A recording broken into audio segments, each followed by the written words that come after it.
Hey, it's Steve.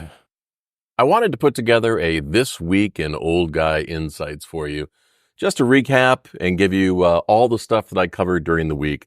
Let me just give you an idea of what we've got in this. We have the Is America a Christian nation? That's a great question to ask because we hear so much that kind of turns towards Christianity and patriotism linked together, or even some Christian nationalism that is a movement that seems to be evolving a little bit. But what did our founding fathers actually think about Christianity and America? And I think the answers to that will surprise you. I know when I did my research, they did me. I'm looking over here because I'm actually editing the video you're watching right now. Next one is wind machines, wind turbines. Uh, you know, every time I research a topic, I always learn something new that surprises me. And if you stick with it, you'll watch it and learn new information as well. And in the wind turbines video that I did, I got a lot out of that. Maybe I'm just a geek or a nerd or a research person or somebody that really loves facts, but when you hear about the cats, that's really going to surprise you. Next, we have why you should never use a debit card. This one has turned out to be kind of polarizing for people. I think it's gotten the most comments so far this week. People that want to disagree or argue about some of the points that I made. And I think what people are finding interesting is that the points I made are correct. It just reinforces the issue that people don't really know how to deal with debit cards. And so they don't know what the facts are. You know, it's one of these things, you don't know what you don't know. But debit cards are a whole lot less safe to use than a credit card is. Again, that video is going to open some eyes. Next one we've got is all about prisons and mass incarceration in America. I was surprised when I researched this story that the United States has 5% of the world's population, but we have 20% of the world's inmates. And then you look at the whole chicken and egg situation about, is our goal to punish people or to rehabilitate them, or is the prison system effective? And if it's so costly to incarcerate somebody, then why do we keep incarcerating more and more people that cost more and more money? And then you look at the private prison system, some really interesting things there. Next, we have social media. I thought this was fascinating. I was surprised 70% of Americans get their news from social media, yet I don't think that people understand that the information they're presented is designed to enrage them, to keep them engaged. And the information is not true and factual. The goal is get you enraged, keep you clicking, keep you on the platform. And so it's no wonder that we become more and more polarized, because the more you indicate to the social media platforms the kind of information that you want to watch, they just keep feeding you the same stuff, whether it's true or not. And then lastly, we have, does character and integrity mean anything in leadership anymore? I guess I'm just an old fart, and those things matter to me. Maybe they don't matter to people anymore, but it seems that we're not holding leaders, whether they're bosses or coaches, employers, journalists, political leaders. It doesn't seem like we are rewarding character and integrity anymore. So that's the weekly recap. Hey, I hope you watched the whole thing. Like, subscribe, please. Ring the notification bell so you know what's coming up. And as always, I really value this conversation, our relationship, and I look forward to your comments. If you want to see more in the individual video descriptions for each one, generally, I've got a giant reference guide that has all the sources of information that I used to create that video. And I encourage you to go to each video and to look for those reference guides. And I'll provide links in the video description down below here. But as always, this is Steve, and until next time, see ya!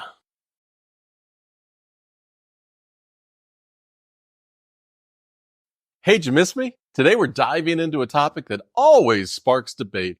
Is America really a Christian nation? We hear it all the time, but what does that actually mean? Is it about religion or morals or something more general like spirituality? Hey there, I'm Steve, a grandfather who's been a search and rescue pilot, a consumer debt expert, an investigative journalist, and entrepreneur. For the past 40 years, basically, I've rescued good people from bad situations, and I've lived a life full of experiences and insights. And today, I'm sharing some of that with you. Hey, we're tackling a topic that might just leave you with more questions, but don't worry. I'm here to have you covered. You can check out the video description for a complete reference guide and dive deeper into today's discussion. Hey, let's get started. First off, let's talk about the Declaration of Independence. A lot of people point to it when they say America was founded as a Christian nation. But the truth is, it doesn't actually mention Christianity. Instead, it uses broader spiritual language. Take the phrase about being endowed by our Creator with certain unalienable rights. Now, some people hear Creator and immediately think of the Christian God, but that word was intentionally chosen to be broad. It leaves room for different interpretations, whether you're religious, spiritual, or just believe in the basic dignity of people. It also talks about the laws of nature and nature's God. Again, it's a nod to a higher power, but it doesn't tie to any one faith. So while it's spiritual, it's not explicitly declaring America to be a Christian nation. Now, why do people assume the founding fathers wanted America to be a Christian nation? Well, many of them did have Christian backgrounds, but their personal beliefs were actually pretty diverse. Take Thomas Jefferson. He was the main writer of the Declaration of Independence. He admired Jesus' teachings on morality, but was a deist, meaning he believed in a creator who doesn't interfere in human affairs. Benjamin Franklin was also a deist. He respected the values Jesus taught, but didn't follow the traditional Christian doctrine like the divinity of Christ. Hey, and then there's George Washington. He was private about his faith. He attended church and valued religious morality, but didn't dive into specific Christian beliefs publicly. Some historians think he leaned towards deism too. But not all founding fathers were deists. John Jay, the first Chief Justice of the U.S. Supreme Court, and Patrick Henry were more open about their Christian faith. And despite these differences, the founders all agreed on one crucial thing: religious freedom. They wanted a country where people could practice any faith or no faith at all without government interference. If you're finding this breakdown interesting, don't forget, like this video, subscribe to the channel for more conversations, and don't forget, people are forgetting to hit the notification bell so you don't miss out. And feel free to drop a comment below. Let me know your thoughts, whether you agree or disagree or want to have a different perspective. I'd love to keep the conversation going. All points of view are welcome. Now, let's jump into the U.S. Constitution. Some people think it declares the U.S. a Christian nation, but it actually ensures the opposite. The First Amendment says Congress shall make no law respecting an establishment of religion or prohibiting the free exercise thereof. That means the government cannot pick a religion for the country or favor one religion over another.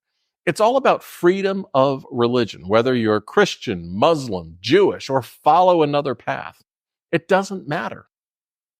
To drive this point home, Article 6 of the Constitution says there can't be a religious test for holding public office.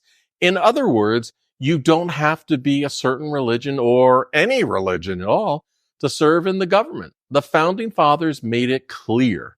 America is built on inclusion, not on one specific faith. All right, what about phrases like In God we trust on our money, or one nation under God in the Pledge of Allegiance. Uh-huh. Well, if we're supposed to have a separation of church and state, then why do we see God in these places? Well, here's the thing. In God We Trust first appeared on U.S. coins during the Civil War and became the official national motto in 1956 during the Cold War. Back then, America wanted to set itself apart from the atheist Soviet Union, so references to God were more about showing that we're a nation with moral values, not necessarily about promoting a specific religion. As for the Pledge of Allegiance, the phrase under God was added in 1954 for similar reasons, but legally the courts have ruled that these references are more ceremonial than religious. They don't specify which God and aren't meant to endorse one particular faith. The idea was to reflect spiritual heritage, not break the separation between church and state. And even though we have a separation of church and state, religion has played a positive role in American public life. Think about the major social justice movements, from abolition to the civil rights movement. They were driven by faith-based groups. Religious organizations have often been at the forefront of fighting for the marginalized and providing charity and support where it's needed. So, while the government isn't tied to one religion, religion itself has made a big difference in the shaping of the country's values, especially when it comes to helping others. Now, not everyone feels comfortable with phrases like "in God we trust" or "under God" in public spaces. And for people who are non-religious or from minority faiths, these references can feel exclusive. The important thing to remember is that while these phrases reference God, they've been interpreted legally as being broad and non-specific. But that doesn't mean we shouldn't listen to those who feel left out. I mean, understanding how everyone experiences these references can help us to have a more inclusive conversation about religious freedom and public life. And speaking of inclusion, there's a lot of debate today about how much religion should influence public life.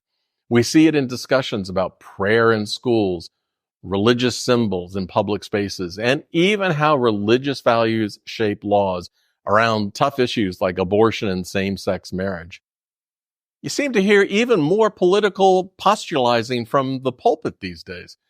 These debates show that while the Founding Fathers established a clear separation of church and state, we're still trying to figure out how to apply that principle in a way that works for everyone in modern America. And this brings us to an important point. Spirituality and politics aren't the same thing. The Declaration and Constitution reflect spiritual principles like compassion, justice, and human dignity. But these values go beyond any political party or religious doctrine. When we mix religion with politics, it's easy to forget that laws should be based on universal principles that respect everyone's rights, no matter their faith or beliefs. And here's another layer to this conversation. A lot of people blend faith with patriotism. If you grow up hearing that in America, that it's a Christian nation, it's natural to think that protecting the country means promoting certain religious values. But the real challenge is balancing those personal beliefs with the broader freedom of religion that the U.S. stands for. Hey, Jesus didn't talk about borders or political power. His message was about love, compassion, and justice for everyone, regardless of background. So, what's the takeaway here? The Declaration of Independence and the U.S. Constitution aren't about declaring the U.S. a Christian nation. They're about freedom and the idea that all people deserve dignity and respect, regardless of their religion. So it's up to all of us to focus on the spiritual values that go beyond political power. Things like, as I've mentioned, compassion and justice and loving your neighbor. And if you want to explore these ideas further, well, as always, I've included a reference guide in the video description so you can dive deeper and check out the sources yourself. So next time someone says, "Hey, America is a Christian nation," you can smile and say, "Well, Actually, it's built on spirituality and freedom for everyone. And whether you believe in the Christian God, another higher power, or simply in the values of liberty and justice, hey, there's room for all of us here at the table. Thanks for tuning in. Let's keep the conversation going. And remember, the big picture, values of compassion and justice are what count. Don't forget to check out these videos right here and the reference guide in the description to learn more. And until next time, see ya.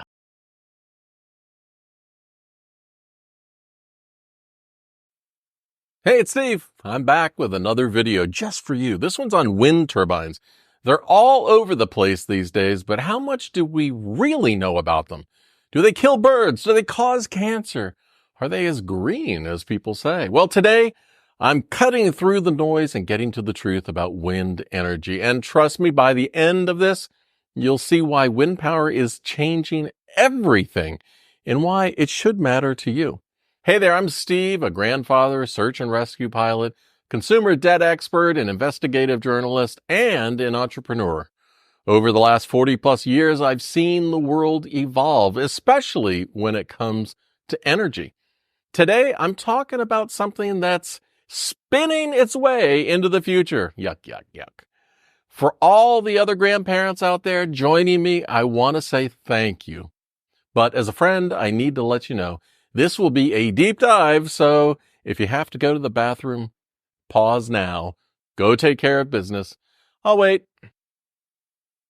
Now, we all know Texas for its oil, right? But would you believe it's also a leader in wind energy? So what's the real story behind these giant spinning towers? Do they kill birds, cause health problems like cancer, barely create any jobs? Stay tuned because I'm busting myths, sharing surprising facts, and diving deep into what wind energy really means for you, your community, and the world. Here's a question. If 70% of Americans support renewable energy like wind power, why aren't we seeing more turbines spinning across the country? If you've heard mixed messages about wind energy, whether it's about job creation, wildlife, or even wild health rumors, you're not alone. So let's set the record straight and dig into the truth. What's really holding us back from going full throttle with wind energy? Well, think about this. We all pay for energy, but what if the energy you used every day was cheaper, cleaner, and produced right in your backyard? Imagine a world where you didn't have to worry about fluctuating gas prices or dirty air from power plants. Wind power offers that future, but we need to figure out how to harness it properly and quickly. The big question is, what's stopping us? Let's start with something people really care about: jobs. Now, you'd be surprised how many jobs wind farms create. And I'm not just talking about construction workers or low-wage, low-paying jobs. This is one of the fastest growing careers in the U.S. Wind turbine technicians with salaries ranging from $56,000 to $65,000 a year. It's not bad, right?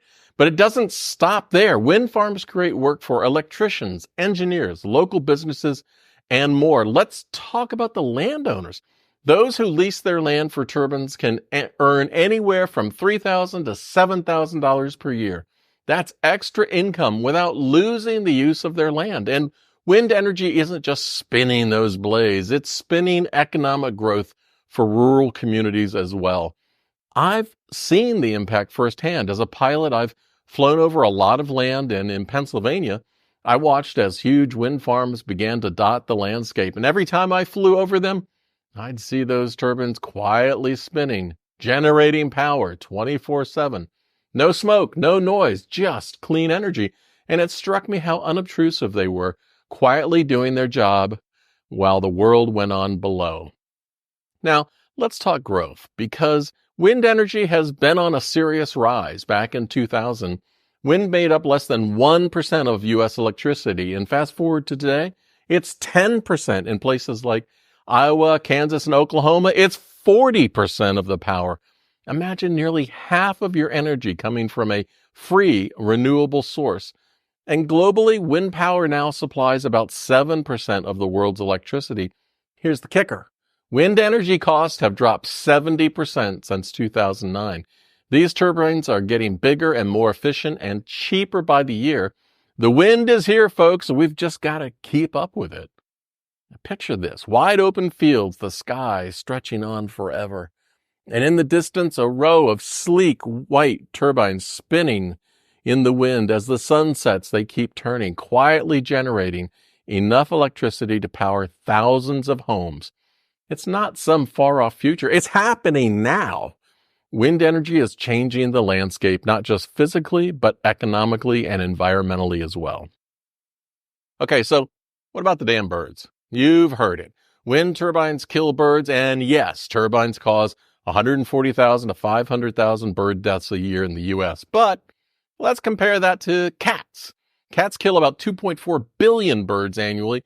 Buildings and windows take out about another 1 billion birds, and even hunters legally shoot around 10 to 20 million birds every year. So unless you're lining up to ban windows, cats, and hunting, maybe we should put the turbine numbers into perspective. I mean, sure, turbines have an effect, but it's small compared to those everyday things we barely think twice about. Developers are also stepping up to reduce that impact with bird detection technology, and even painting turbine blades to make them more visible. At the end of the day, with the right solutions, the benefits of wind power far outweigh the downsides. And now for the cancer myth. Do wind turbines cause cancer? Let's get this straight. No, they don't. There's no scientific basis for this claim whatsoever. The idea started from a wild, unsubstantiated political statement and has no real-world evidence behind it. Some people near wind farms report headaches or sleep issues, but studies by both Health Canada and the World Health Organization have shown no direct link to turbines. Most of the time, it's been found that people feel bad because they expect to feel bad. So don't lose sleep over wind turbines. They're not harming your health.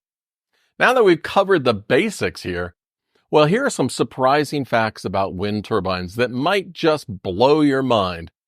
Number one, wind turbines can power thousands of homes.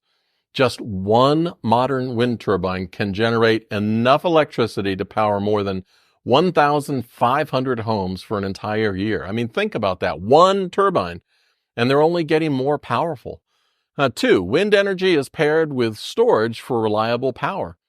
What happens when the wind isn't blowing? Well, thanks to battery storage, wind farms can store excess energy and supply it when needed. Wind power is more reliable than ever, even on calm days. Number three, wind turbines create jobs beyond just installation. The wind industry doesn't just employ technicians. It creates jobs in manufacturing, transportation, and engineering, with over 120,000 U.S. jobs supported by wind energy. This industry is an economic force to be reckoned with. Number four, wind energy could power the world multiple times over.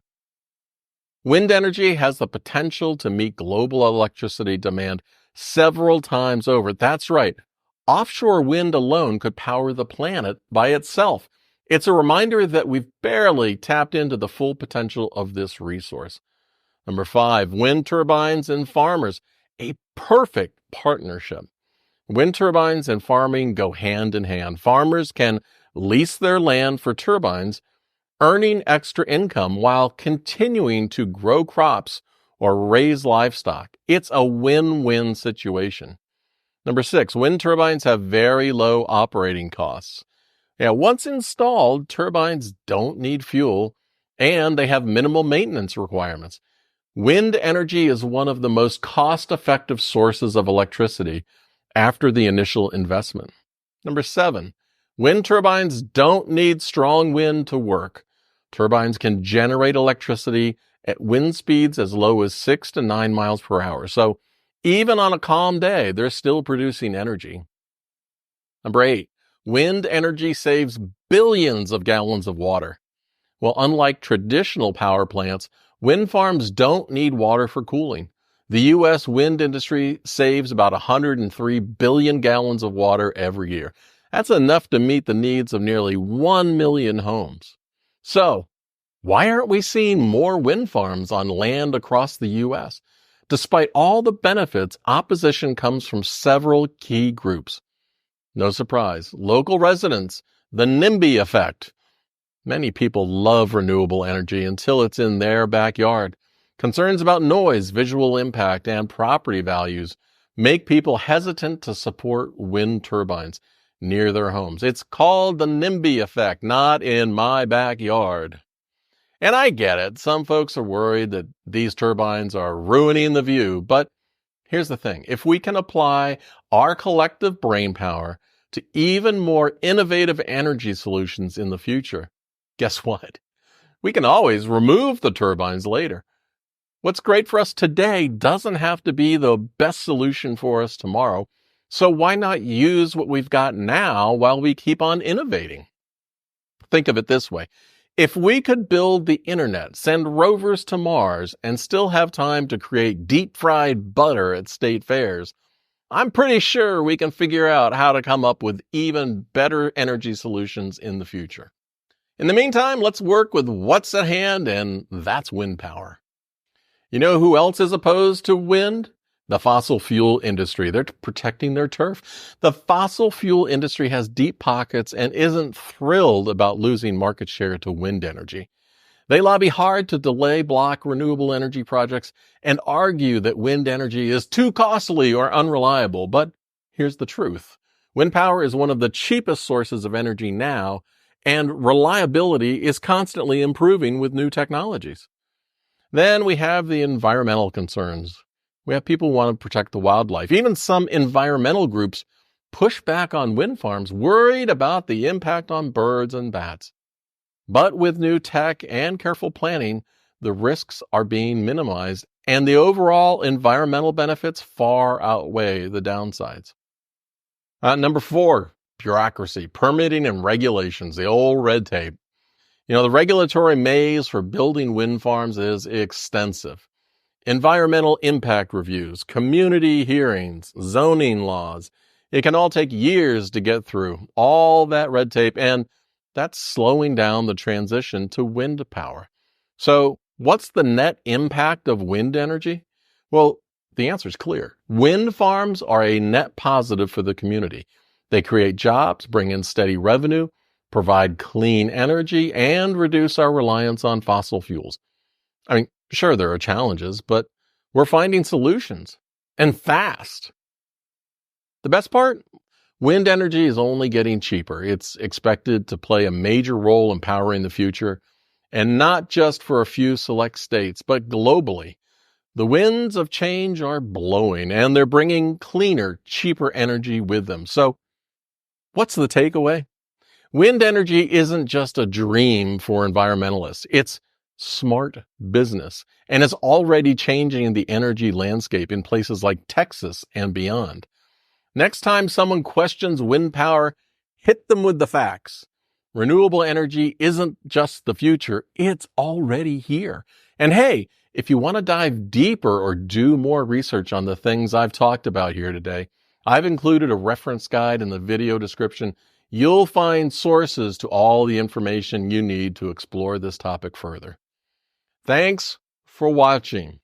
And if you found this helpful, hit the subscribe button, hit the notification button, like the video, and I'm going to keep going. You can always post topic ideas in the comment section. I read them all. Until next time, I've got these videos here I think that you will love. And I will see ya.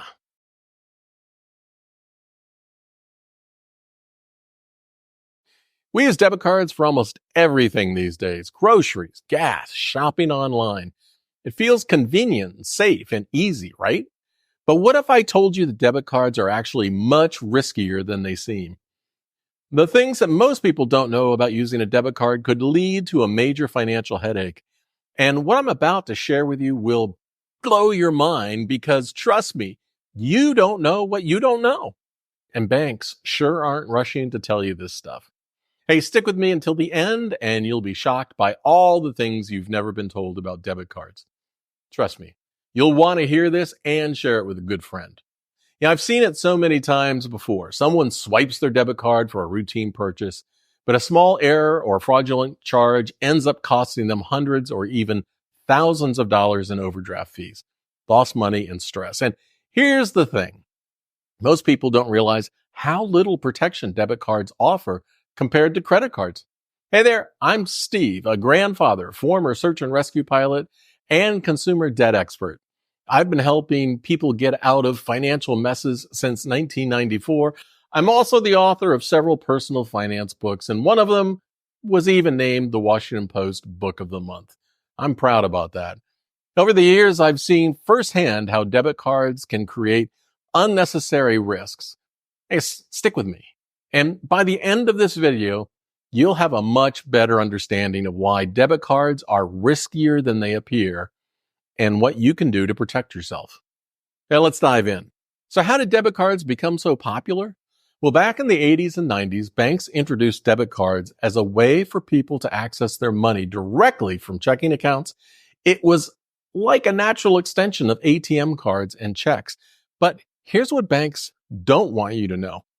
They didn't push debit cards because they were a smart personal financial tool. They did it because debit cards are incredibly profitable for banks. Every time you swipe your debit card, the bank charges a transaction fee called an interchange fee.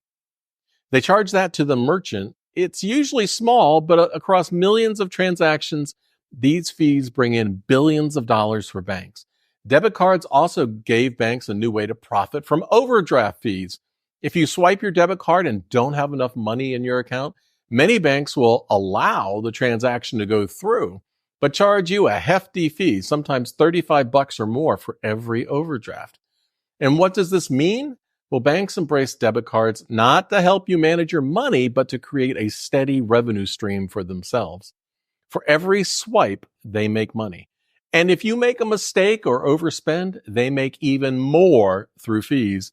That's why they promoted debit cards so aggressively. One of the riskiest places to use your debit card is at the gas pump. Many gas stations place a hold on your account when you swipe your debit card, sometimes for more than $100. This is done to ensure you have enough money to cover the purchase, but it ties up your funds, even if you're just putting $20 of gas in your tank. That hold can last for a few hours or even days, depending on your bank. If you're not paying close attention, that can lead to overdrafts and a big financial headache. Now, here's another potential pitfall with debit cards: car rentals. Some car rental companies might not accept debit cards at all, or if they do, it's often with limitations and exceptions. For example, they may place a large hold on your account to cover potential damages or require a higher deposit than they would with a credit card. And even if the customer service tells you that it's possible to use a debit card, you could still run into problems at the rental counter. Make sure to call ahead when you make a reservation and let them know you're going to use a debit card. This way, you won't be surprised when you arrive. Just recently, I saw a guy at a car rental counter in front of me who couldn't rent the car because he tried to use a debit card. He said, customer service told me it was fine, but the counter staff refused him. Last I saw, he was heading back to the terminal on that damn shuttle bus. No rental car in hand. A situation you definitely want to avoid. Hey, if you're finding this information helpful at all, make sure to subscribe to my channel, like the video, ring the notification bell so you don't miss out on future content. I'm constantly sharing insights on how to protect yourself financially and navigate the hidden risks that can affect your money and your life. And one of the most concerning risks of using a debit card is that if your card is hacked or stolen, you're giving thieves direct access into your bank account. Now, unlike credit cards, which pull from a line of credit, debit cards pull from your real money. That means if someone gets your card information, they can drain your checking account before you even realize it. Now, here's a personal story. I once went to use my credit card for a purchase, and the place accidentally gave me back the card of somebody else. I didn't notice, and the other person ended up with my credit card. With a tap and go payment system like we have today, they could have started using it immediately in the local area without a problem. Luckily, my credit card company would have covered me for any unauthorized charges. If that had been a debit card, those charges would have been coming directly out of my bank account, potentially causing all sorts of financial trauma. Now, here's something most people don't realize. While some banks offer better protections for debit cards, they don't have to. Under Regulation E, banks are only required to offer the bare minimum of protection, and that means your bank might offer additional safeguards, but they can change those policies at any time. If they decide to roll back those protections, they're still in compliance with the law, and you're at the mercy of your bank's policies. For example, your bank might cover fraud for up to 60 days or replace funds immediately as a courtesy, but those policies aren't guaranteed, and they can be changed without warning. Let's dive a little deeper into overdraft fees. Now, many people don't realize that debit cards have no built-in credit limit. So if you make a purchase that exceeds your account balance, the bank will often allow the transaction to go through, but with a costly penalty. Overdraft fees can run as high as $35 per transaction, and if you have several small transactions after your account is overdrawn, the fees can pile up quickly. Here's how it works. Imagine you have $50 in your checking account, but you accidentally make a $100 purchase. Not only will the overdraft fees hit you, but every small transaction afterward, like buying even a $3 cup of coffee, could trigger another $35 fee. It's one of the ways the banks profit most from debit cards. It can easily snowball into hundreds of dollars if you're not careful. But that's not the end of the story. Some merchants can also charge you a penalty fee when your debit card transaction is declined due to insufficient funds. So not only could you be hit with a bank overdraft fee, but you might also get a merchant penalty fee, doubling your unexpected costs. And suddenly what seemed like a small mistake can turn into a huge financial disaster. If you run into a dispute with a merchant, whether they charge you for something you didn't buy or the product isn't what was promised, disputing that charge is much harder with a debit card. With credit cards, the credit card company will typically remove the charge immediately while they investigate. With debit cards, the money is already gone from your account, and the bank may or may not return it until they finish their investigation. And this could take days or even weeks. When you return an item or cancel a service paid for with a debit card, it can take several days or even up to a week for funds to be credited back to your account. During this time, your money is essentially in limbo. And if you're depending on that money for other bills or purchases, it can lead to overdrafts or financial stress. With credit cards, refunds are generally processed more quickly. And since it's not your own money, you don't need to have to worry about it being taken out as cash from your checking account. Using a debit card while traveling abroad can be risky. Many banks charge foreign transaction fees, and your debit card might not be as widely accepted as a credit card in certain countries. Some ATMs abroad may also tack on additional fees to access your own money. If your debit card is lost or stolen while traveling, recovering those funds can be slow and difficult. Now, credit cards, on the other hand, often offer better travel perks and protections, such as travel insurance, emergency card replacement, and lower or no foreign transaction fees.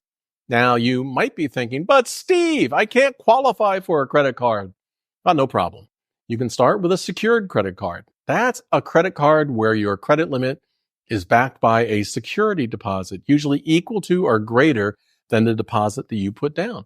The best part is your money earning interest, and the credit card helps you build your credit just like a regular credit card. Growing good credit after that is stupid easy. In fact, after using a secured card responsibly for a period of time, most people can qualify for an unsecured credit card, and this is probably the subject of an upcoming video, so make sure to subscribe to my Old Guy Insights YouTube channel. You'll be building your credit and protecting your finances before you even know it. Now, let's talk about why credit cards can be so powerful for your financial health.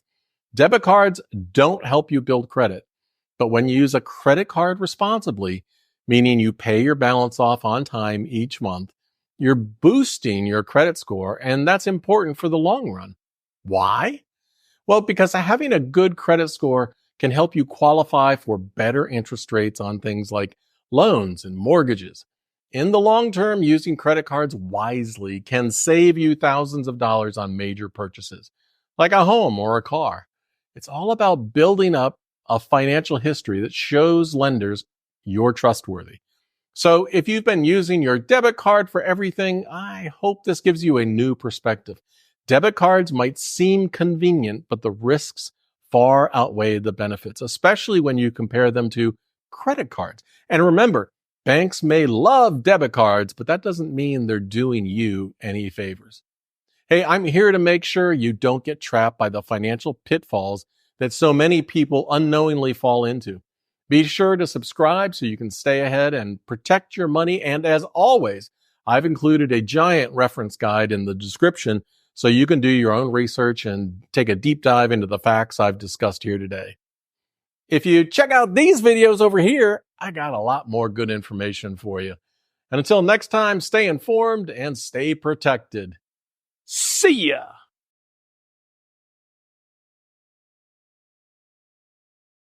Hey there, I'm Steve, and today we're diving into a topic that affects millions of lives, but often goes unnoticed.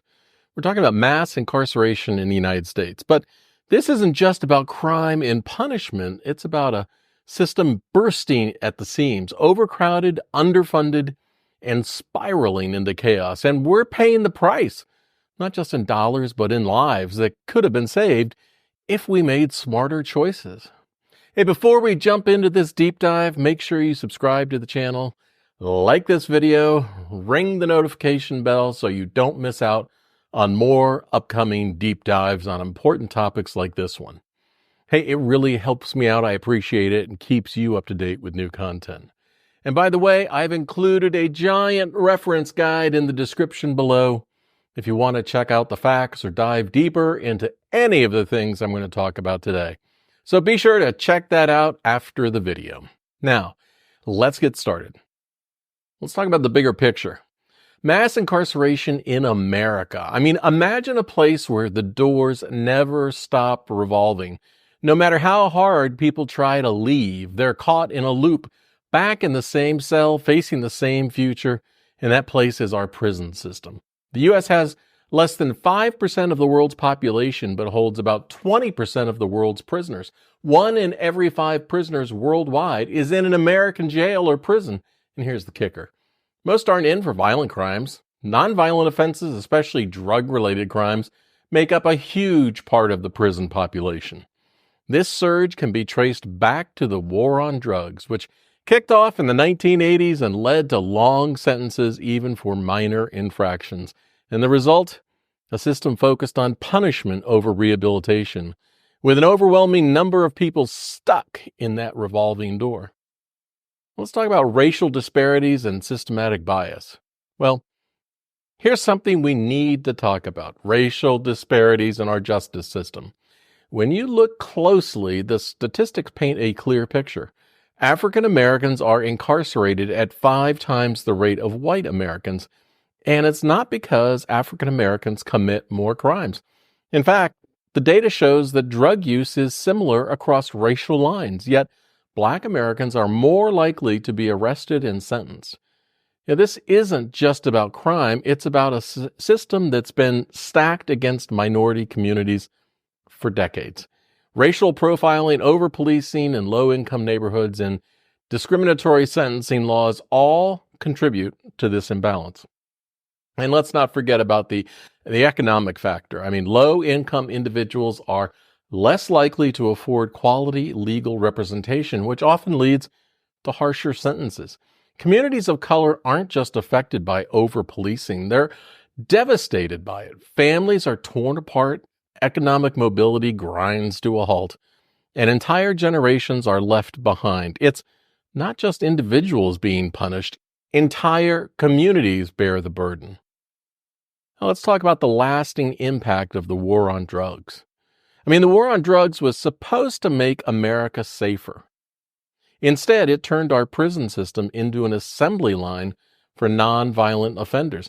Laws like the Anti-Drug Abuse Act of 1986 led to harsher penalties for crack cocaine. used more often in black communities, than for powder cocaine, more common in white communities. Now, these policies resulted in long sentences that disproportionately impacted people of color. Even today, with some states legalizing or decriminalizing marijuana, thousands of people are still serving time for offenses that are no longer considered serious crimes. The war on drugs didn't curb addiction or make our streets safer. It filled our prisons, and we're still paying the price. Many of the people swept up in this wave of tough-on-crime policies are still stuck in the system with little hope of getting out. Let's talk about the impact on families and communities. When someone goes to prison, it's not just their life that's affected. The impact ripples out to their families and communities. More than 2.7 million children in the U.S.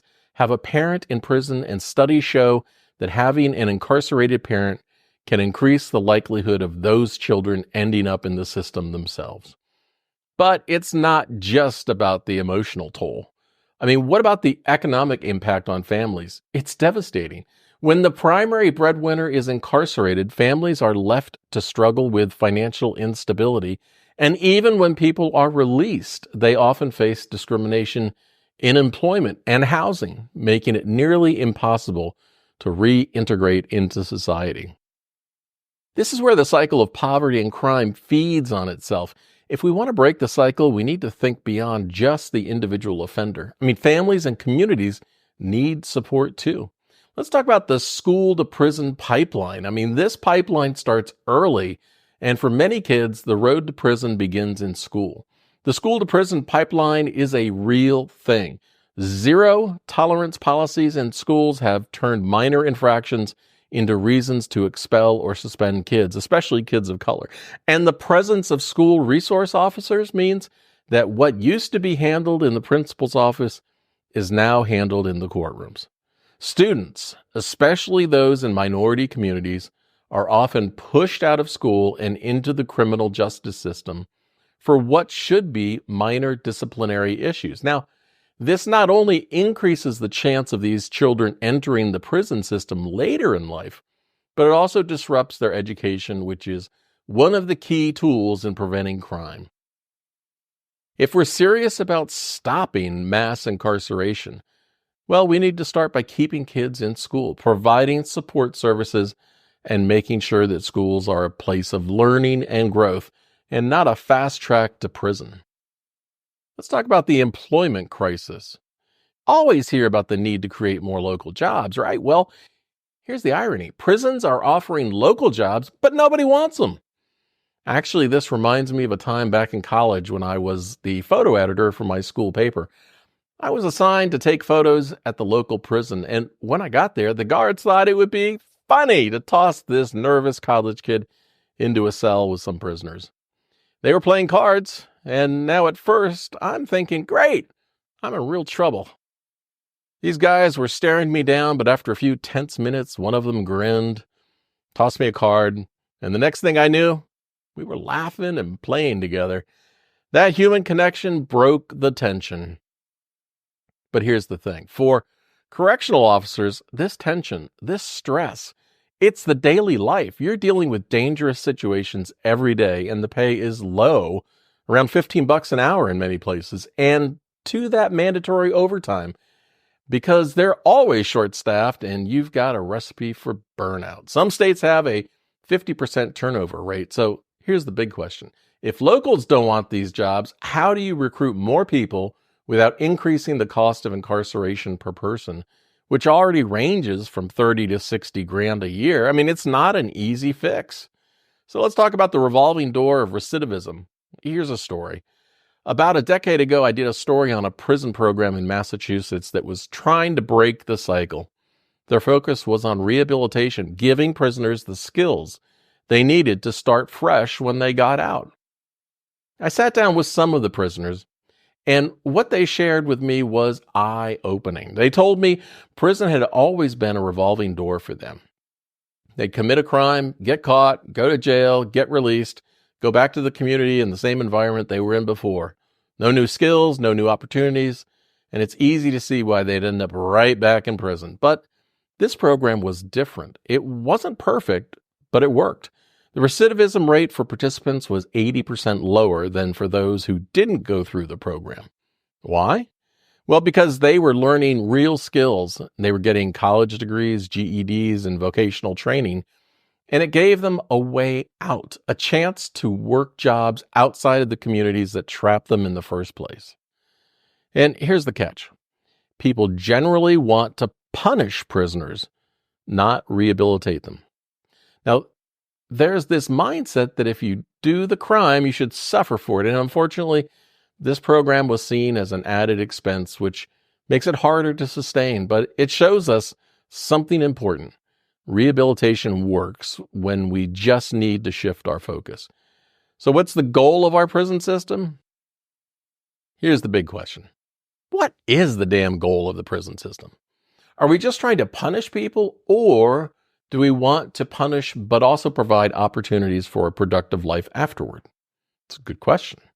We often call our prisons penitentiaries, but do you know where that word comes from? It's rooted in the idea of penitence, reflection, remorse, and spiritual growth. The earliest penitentiaries were designed to rehabilitate. The idea was that solitude and reflection could help people become better citizens. But somewhere along the way, we shifted to a system focused almost exclusively on punishment. It's about making people pay for their crimes, not preparing them for life afterward. If we want to break the cycle of recidivism, we have to decide what kind of system we want. Is it one that punishes people endlessly, or is it one that gives them the tools to change their lives? Now we've got the mental health crisis to worry about. Prisons are the new psychiatric hospitals. I mean, here's a critical piece of the puzzle. Mental health. Prisons have become the default mental health care providers in this country. Today, about 25% of inmates suffer from serious mental illnesses like schizophrenia or bipolar disorder. This reminds me of an experience from back in the late 1980s when I worked in the medical field in New York. I had to visit a state mental hospital for an eye care emergency, one of their patients. It was exactly what you'd imagine from the old books and movies, a giant facility with multiple wings, heavy doors, echoes, and staff everywhere. But here's the difference. Everyone in that hospital was trained to care for the mentally ill. Sure, it was far from perfect and the place was pretty depressing, but there was a structure there that focused on treatment. Now think about prisons today. Guards are not trained to handle mental health crises, and prisoners don't get the care that they need. People with mental illnesses often end up in solitary confinement, which only makes things worse. And we're not treating mental illness here, we're punishing it. So let's talk about the importance of mental health support on the policing front line. You need to think about this. Many people with mental health disorders are ending up in prison because police officers on the front line are not mental health professionals. They're trained for enforcement, not for care. And this is where we need mental health support at the policing level to redirect individuals into the right systems before they ever enter the prison pipeline. One example of a program that works well is the Crisis Assistance Helping Out on the Streets, or CAHOOTS, program in Eugene, Oregon, where a 911 call involves a mental health crisis. A mental health professional and a medic respond instead of a police officer. They're trained to de-escalate the situation and connect individuals to mental health services instead of jail. CAHOOTS handles nearly 20% of all 911 calls in Eugene and saves the city millions of dollars each year. But more importantly, it diverts people away from the prison system and toward the care they actually need. Programs like this free up the police to focus on real crimes while ensuring those in crisis get the appropriate care. So is it more expensive to house mentally ill inmates? Well, the simple answer is yes. It costs, again, between 30 to 60 grand a year to incarcerate someone, but the cost is even higher for inmates with mental health needs because they require more services. But here's the thing. Providing community-based mental health treatment is not only cheaper, it's also far more effective at reducing recidivism. Redirecting people with mental illnesses to treatment facilities instead of prisons would save lives and save money. Now, here's a different approach. Comparing the U.S. to other countries, let's see what we can learn. Let's look outside the U.S. and see how other countries do things. Take Norway, for example. Norway focuses on rehabilitation instead of punishment. Their prisons are designed to feel like normal life. Inmates have opportunities to learn skills, get an education, and even work regular jobs while they serve their time. And the result? Norway's recidivism rate is around 20%. Compare that to the 70% in the U.S., and while Norway spends about $93,000 per inmate annually, the long-term savings from recidivism being reduced makes their system more cost-effective. So why don't we adopt this approach in the U.S.? Well, there are a few reasons. First, we have cultural attitudes towards punishment. In the U.S., there's this deeply ingrained belief that if you commit a crime, you should suffer for it. And that makes it hard to shift toward a more rehabilitative approach. Then there's the private prison lobbying. Private prison companies have a financial incentive to keep incarceration rates high. They lobby for tougher sentencing laws to keep their beds full. In countries like Norway, prisons are state-run and focused on rehabilitation, not profit. While investing in rehabilitation would save money in the long run, it would require upfront investment. Our system is already stretched thin, and adding more funding for education, job training, and therapy is seen as too expensive. Even though it could save us money in the long run, we won't do it. Now, we got the role of bail in mass incarceration. Another key factor we haven't touched on yet is the cash bail system. Here's how it works. If you are arrested and can't afford bail, you sit in jail until your trial. But wealthy individuals can pay their bail and go home, while poor individuals often remain incarcerated. This system disproportionately affects low-income individuals who may sit in jail for months or years without being convicted of a crime. And this isn't just about the inconvenience of being in jail. I mean, being incarcerated pre-trial means losing your job, falling behind on rent, and potentially losing the custody of your children. And as you can guess, people stuck in jail pre-trial are more likely to plead guilty just to get out, regardless of their actual guilt. Reforming the bail system is a critical step towards reducing mass incarceration. And we got the prison labor and exploitation problem. I mean, we can't talk about mass incarceration without addressing the issue of prison labor. Many prisoners work while they're incarcerated, but they earn pennies for each hour, far below minimum wage. I mean, this work often benefits large corporations that rely on cheap prison labor. And here's the ethical dilemma. Should incarcerated individuals work for fair wages? On the one hand, work programs can help inmates build skills and maintain a routine, which can be positive. But on the other hand, this system often exploits inmates for profit with little regard for their rehabilitation rights. We need to reform prison labor laws to ensure that inmates are treated fairly and that the work they do genuinely contributes to their rehabilitation, not just to corporate profits. So let's talk about the bigger picture. What needs to change? Well, it's clear we need to rethink how we handle incarceration in the U.S., especially for nonviolent offenders and people with mental health issues. Invest in mental health care? Well, we need more community-based mental health facilities. This will save money and provide the care that's currently lacking in prisons. We can reform sentencing laws, reducing mandatory minimum sentence for nonviolent crimes, and giving judges more discretion will help keep people out of prison when it's not necessary. We can address the staffing crisis. We need to increase pay, improve working conditions, and provide mental health support for correctional staff to reduce burnout and turnover. And we need to reform the bail system. No one should sit in jail just because they couldn't afford the bail. Bail reform will reduce unnecessary incarceration, especially for low-income individuals. And we should also reevaluate private prisons. We need to take a hard look at the role of private prisons. When profit is the priority, rehabilitation takes a back seat, and society pays the price. So, what can we do better? Well, mass incarceration, the staffing crisis, private prisons, and the mental health challenges in our prisons are all deeply connected. By investing in rehabilitation, mental health services, and criminal justice reform, we can start to fix a system that's failing on so many levels. Hey, if this topic resonates with you, let's keep the conversation going. Subscribe to the channel, like the video, ring the bells so you don't miss out on future discussions. And as always, I've included that giant reference guide for you in the video description so you can check the facts and dive deeper into this issue. Hey, here are some more videos that I think that you'll like. And until next time, stay safe, stay curious, and stay awesome. See ya!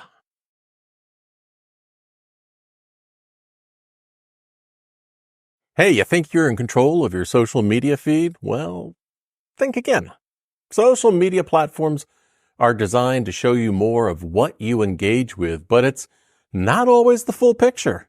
Behind the scenes, algorithms are quietly steering your feed to keep you hooked, and often to keep you enraged, whether the content is true or not. There are two different paths that you will follow. Now, before you jump to conclusions, this isn't fiction, and it's not just my opinion. What we're talking about today is backed by science and fact, and I've done a lot of research to keep you informed here. Now, without realizing it, you might be letting algorithms and the people behind them tell you what to think, all while you believe you're in control.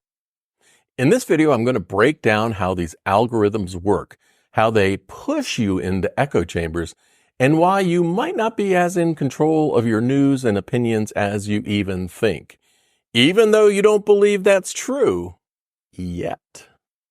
So stick with me. You'll be surprised by how this all plays out. But don't worry, there's hope. You have more control than you think. By understanding how this works and making a few key changes, you can take back your feed, avoid the constant cycle of misinformation and outrage, and keep your sanity in the process. So everything will be okay. Before we get started, make sure to subscribe to this channel, give the video a like to help get the word out, and ring that damn notification bell so you don't miss out on more videos like this. Now, let me introduce myself. Hey, I'm Steve. If this is your first time here, I'm a grandfather who's been a search and rescue pilot, consumer debt expert, investigative journalist, master researcher, and entrepreneur. For the past 40 plus years, I've rescued good people from bad situations, and I've lived a life full of experiences and insights, and today I'm sharing some of that with you. We're tackling a topic that might just leave you with more questions, but don't worry, I've got you covered. I've done the research so you don't have to, and by the end of this video, you'll have a clear understanding of what's really shaping your social media feed and how you can take back control. Also, if you want to check the facts or take a deeper dive, I've included a research guide in the video description with all the sources I've pulled together. Ready? Let's go! So let's start with the basics. What exactly is an algorithm? So it's easy to explain if we think about it like this. It's a digital assistant that's supposed to help you out, but instead of being helpful, it's like that one friend who just won't stop suggesting the worst restaurant for dinner. Only this time, it's feeding you exactly what'll keep you scrolling for hours. My God. Every time you like, comment, share, or even hover over a post, that data is tracked. The algorithm uses this information to tailor your feed, showing you more of what it thinks you'll enjoy. And the longer you stay on the platform, the more ads they can serve you. Guess what they're making? Money. But here's the tricky part. These algorithms aren't designed to give you a balanced view. Not at all. They're designed to keep you engaged. And here's the real kicker. They know the quickest way to do that is to get you angry. So why enraged? Well, because anger, frustration, and outrage drive engagement. Studies show that people are far more likely to comment, share, and stay engaged with posts that trigger strong emotional responses. A 2018 MIT study found that false information spreads 6 times faster than the truth on social media because it provokes such strong emotional reactions. Yeah, people are far more likely to click on and share something that makes them angry. So here's the thing. 70% of Americans say they get their news from social media. That's according to the Pew Research Center. But think about this. If your news feed is only showing you stories that make you mad or that echo what you already believe, are you really getting the full picture? We've all been there. 1 second you're checking a friend's status. The next thing you know, you're watching videos of penguins falling over, and it's like midnight already. The algorithm knows exactly how to keep you hooked. And trust me, penguins aren't the worst of it. And just so you know it, it might be very interesting to follow along the comments section of this video. Because if the algorithm is working the way it usually does, we might end up getting some enraged feedback, but at least now you'll understand why. Facebook is often considered one of the most controlling social media platforms. And here's why. It's simply massive. With 2.9 billion active users globally, Facebook controls a massive portion of the digital space, and its algorithm, EdgeRank, is designed to prioritize posts that get the most likes, shares, and comments. What are we going to do? And you can probably guess what kind of posts get the most engagement. Yeah, that's right. Ones that trigger an emotional reaction, especially anger. But it's not just Facebook. There are other niche platforms out there like Truth Social, Parler, and Rumble that already begin as echo chambers. And then these platforms cater to specific political or social groups. So when you join, you're likely stepping into a feed that only reinforces your current views. It's a big echo chamber. These platforms don't just amplify echo chambers, they're designed to be them from the start. Now, you might have noticed that your social media feed starts to look like a reflection of your own thoughts and opinions. The posts you see, the articles that pop up, the conversations you engage with, it all feels like it aligns perfectly with your views. This isn't by accident. The longer you stay in that bubble, the more extreme the content becomes. It's like sitting in a dark room where every wall is a mirror. You think you're looking through the windows at the outside world, but all you're really seeing is your own reflection bouncing back at you from every angle. But echo chambers are just the beginning. What happens when these algorithms push you toward misinformation, even extreme false claims? Hey, we'll cover that in a moment, and trust me, you'll want to see how quickly things can spiral out of control. All right, this next part might make you a little uncomfortable because it might hit close to home, but stick with me. I wanted to use a real-world example. It's important to understand how it works. Imagine you're scrolling through your Facebook and you see a headline that says, "Immigrants in your town are eating cats and dogs." It's shocking, right? You can't help but click on it. The moment you do, the algorithm takes notice. Now it assumes you're interested in immigration, especially stories that trigger strong emotions. And what happens next? Well, now your feed starts filling up with more articles about immigration, many of them just as extreme or sensational, and soon your entire feed is filled with these stories.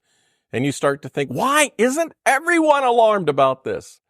Am I the only one who knows? Oh my gosh. Well, this is how misinformation works. A single click out of curiosity can pull you into a spiral of false or exaggerated content. And the more you engage, the more the algorithm pushes similar content to you. You don't set out to be misled, but the algorithm is working to show you more and more and more of what keeps you clicking because remember, it's about the money. And maybe you're thinking, this can't be happening to me. I'd know it if I was being manipulated. But would you? Would you really? Especially if you're not actively hunting down more information on a topic. And I've got 2 videos you'll definitely want to check out. I'll link them at the end and in the video description. It's where I show you how to double check you're not being manipulated. Be a leader, not a lemming. Now, let's circle back to why social media platforms want to keep you enraged. It's simple. Outrage drives engagement, and engagement drives profit.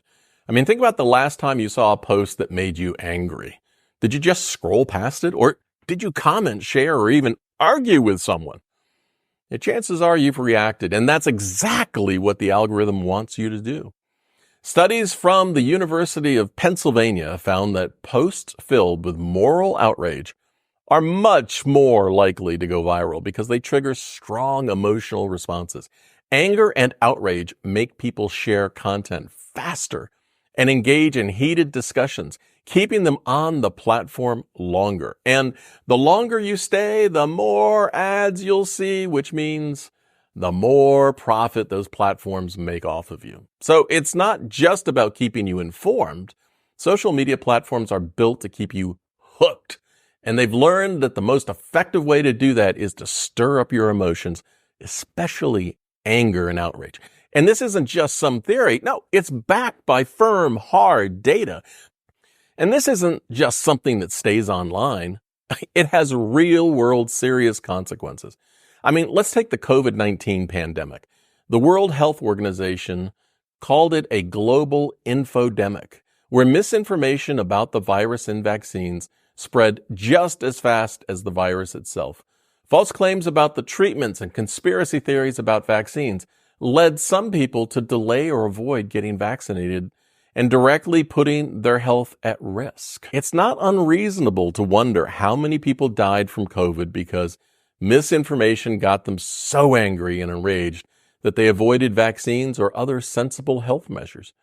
The news was full of heartbreaking stories. People who claimed the virus was a hoax only to end up in the ICU or worse, dying from the very thing they didn't believe was real. Or consider the 2021 U.S. Capitol riots. Social media played a huge role in spreading false claims about election fraud, and we all saw how that ended in real-world violence. But here's the catch. The majority of people had no clue that there was even a call to arms or rally on that day. Why? Because they weren't being fed that information by the algorithms. Meanwhile, those who were in those echo chambers were getting a heavy dose of outrage, urgency, and a sense of impending conflict. They were essentially being fed content that escalated emotions, pushing some people to believe they were part of something critical or even patriotic. Now, it's a clear example of how social media can create vastly different realities for people, depending on what the algorithm decides to show you. Now, here's something even more disturbing to think about. Could social media platforms actually fuel a future civil war? Well, it's not hard to imagine when social media algorithms keep feeding people content that confirms their worst fears and stokes their anger, their emotions. They can boil over. And if people start to believe they're in for a battle, well, it's not a big leap to imagine that some might act on those beliefs. Look at the Capitol riots. Social media played a role in pushing people to the edge. What if platforms continue down this path unchecked? Could social media actually become a driving force behind future conflicts? It's a chilling thought, but one worth considering. Do you think social media could contribute to future civil unrest? Let me know what your thoughts are in the comments. Yeah, I want to hear from you. So, should social media platforms label misinformation, or should users be left to figure it out on their own, even though they're being manipulated? I don't know. On one hand, labeling misinformation helps prevent falsehoods from spreading. But if platforms flag posts that contain inaccuracies, it gives users a chance to pause and question what they're seeing. In the case of public health, politics, or violence, these warnings can be crucial. But on the other hand, some argue that labeling content could lead to censorship. And who gets to decide what's true and what's not? If platforms start policing content, do they hold too much power over the flow of information? It's a tough balance. Free speech versus the responsibility to prevent harm. But with algorithms driving people deeper into echo chambers, there's a real question of how much harm is being done when misinformation spreads unchecked. I don't know. What do you think? If you're feeling like you're stuck in the algorithm's trap, well, here are a few steps to start breaking free. 1. Take small breaks. Reduce your screen time. Even a few minutes less each day can help weaken the habit. 2. You can curate your feed. Follow people and sources that challenge your views. Force the algorithm to show you diverse perspectives. 3. Turn off notifications. Those pings are designed to keep you hooked. Turning them off can give you some breathing space. And 4. Fact check what you see. Before sharing, take a moment to verify the information with reliable sources. 5. Talk to people in real life. Real face-to-face conversations are more nuanced and thoughtful than what happens in the comments section. Thanks so much for watching. If this video has given you a new perspective, make sure to like, share, and subscribe to the channel. Really, share this with someone you care about. So, here are those videos that I mentioned before that I think you should watch. And I've linked them in the video description. Don't forget to check the research guide in the video description as well if you want to take a deeper dive into how social media impacts perceptions. Until next time, let's keep questioning the feed, broadening our perspectives, and finding a healthier way to connect with the world around us. Until next time, see ya!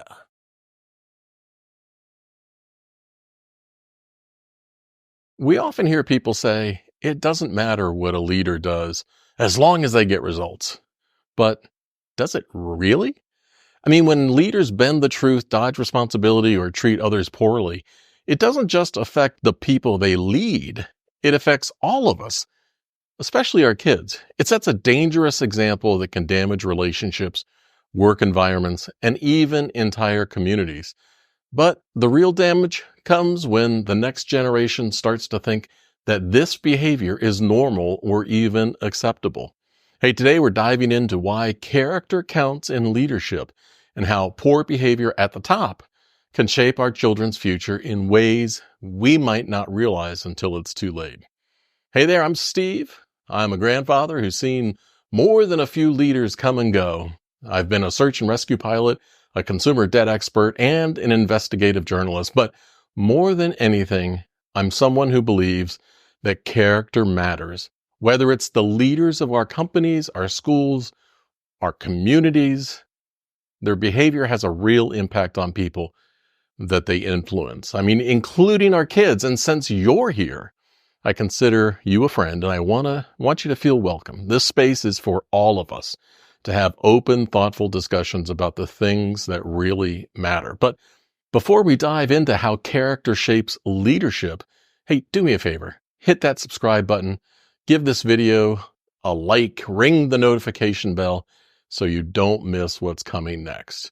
And I'd love to hear your thoughts too. Feel free to drop a comment below as we go along. Your voice matters. And I'm genuinely interested in what you have to say. Now, let's get into it. Have you ever worked for or learned from someone whose behavior made you question their leadership? Maybe they refused to take responsibility for a mistake or bent the truth to make themselves look good. I think we've all been there. Let me give you an example from my own life. I once worked with an attorney I thought I could trust, but one day I saw him eating produce in the grocery store without paying for it. It made me think, if he's willing to cheat over a few bucks, what else might he be dishonest about? That one small act of dishonesty made me lose trust in him, and he wasn't my attorney much longer. That's the thing about leadership. When a leader, whether it's a boss, a teacher, a coach, or even a politician, shows a lack of character, it plants a seed of doubt. If they cut corners in one area, what's stopping them from doing it elsewhere? Trust starts to break down, and when that happens, at the highest levels, it can affect the entire culture.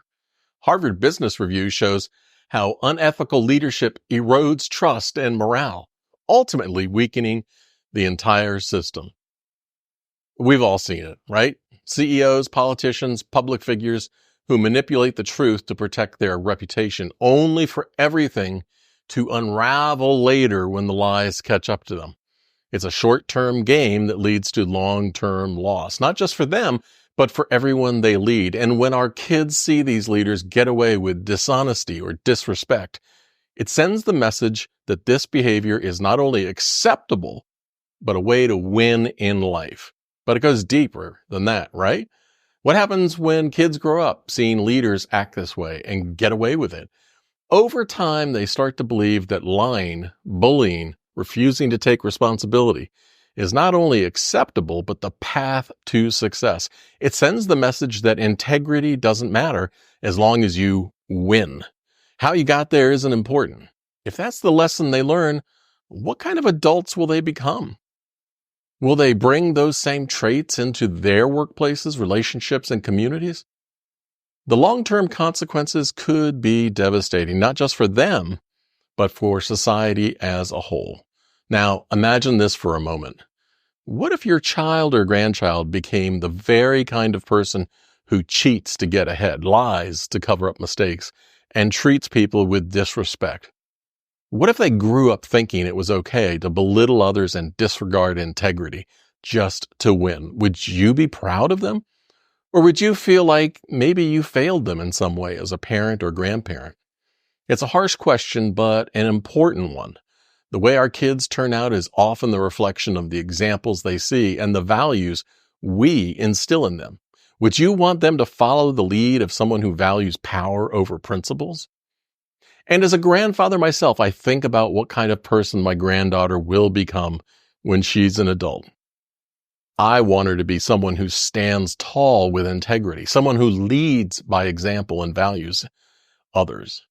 I know I'd be damn proud if she grew into a person who did the right thing, not because it was easy, but because it was the right thing to do. That's the kind of legacy we should be passing down to our kids. But if we allow them to emulate leaders of poor character, we risk raising a generation that thinks integrity is negotiable. And that's a future I wouldn't want for any of our kids. For most of my life, I've always strived to be someone of good character. I've worked hard to be a good leader and to encourage others to strive for the kind of character they pray for on Sunday but seem to abandon on Monday. My number one life motto is simple. Don't be a dick. It may sound blunt, but at some point, character needs to be something we care about or we care for nothing. It's not just about what we say, but about how we act, especially when no one's watching. If we want to raise a generation that values integrity, we need to show them that character isn't something we can turn off and on when it's convenient. So here's something to think about. How does it feel to be someone of good character and reputation? When you do the right thing, even when no one's looking, how does that make you feel? Does it give you a sense of pride, fulfillment, or even self-respect? I'd love to hear your thoughts on this, so let me know in the comments below. If we allow kids to emulate leaders of poor character, we're encouraging them to build their lives on a foundation of dishonesty and selfishness. This can lead to a breakdown in trust in their personal and professional relationships and create a cycle where unethical behavior becomes the norm. Imagine a generation that grows up believing that cheating, blaming others, and disrespecting people is the way to get ahead. Over time, that erodes the fabric of society, making it harder for people to collaborate, trust one another, or even function effectively in teams or communities. The cost isn't just personal, it's cultural. Now, on the flip side, think about a leader who led with integrity, someone who took responsibility for mistakes, treated others with respect, and set an example worth following. Those are the leaders we remember and trust.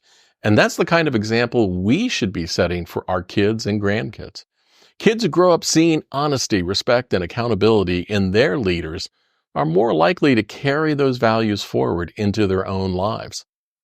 They'll know that real success comes not from cutting corners, but from doing things the right way, even when it's hard. Yeah, I'll never forget a time when one of my mentors, despite being under enormous pressure, stood by their principles even when it cost them. That moment taught me more about leadership than any success story ever could. Integrity isn't always the easy path, but it's always the one worth taking. So here's the big question today. Does character count?